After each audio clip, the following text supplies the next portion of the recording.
Gabi na nga rin pala ng mga oras at umuulan na nga rin pala dito nga pala sa amin.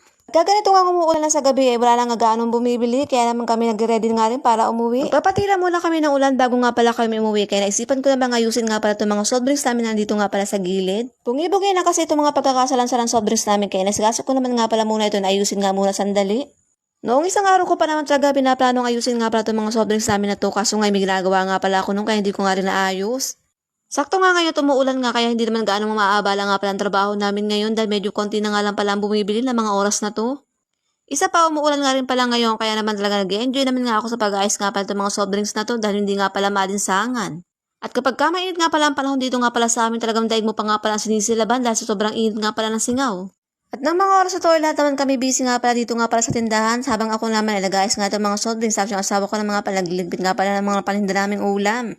At si ate naman ay naglalagay nga pala siya ng mga soft drinks nga pala sa rep namin at bukas nga pala siguradong dagsahan ng mga pala mga bumibili. Nag-enjoy naman ako habang inayos ko nga pala itong mga soft drinks na to abay hindi naman ito kakabigatan talagang carry ko nga lang pala ang bigat nito. Abay sa araw-araw namin ginagawa nga pala sa tindahan talagang sanay na nga rin pala kami sa maganitong senaryo nga pala ang buhay namin. Siyempre kapag may tindahan tayo talagang obligado tayong kumilos nga pala hindi pwedeng tatamad-tamad. At dahil tapos na nga rin pala ako magsalansan ng mga soft drinks, inayos ko naman nga pala itong mga pansit palabok nga pala dahil meron nga pala kaming sansako nga pala dito.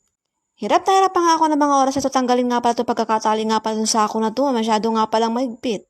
At hindi nga rin pala nagtagal na buksan ko nga rin itong sako namin. At eto ang tinumpisan ko na nga rin magsalansan itong mga pansit palabok.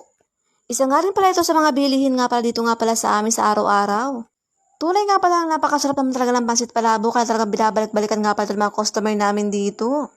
Inilipat ko na nga rin pala itong isang tray ng itlog nga pala dito nga pala sa may harapan namin at magsalansan nga pala ako ng mga Gatorade nga pala ngayong araw. Isa nga rin pala sa napakabenta nga palang inuminin nga pala itong Gatorade namin dito nga pala sa amin sa tindahan sa araw-araw.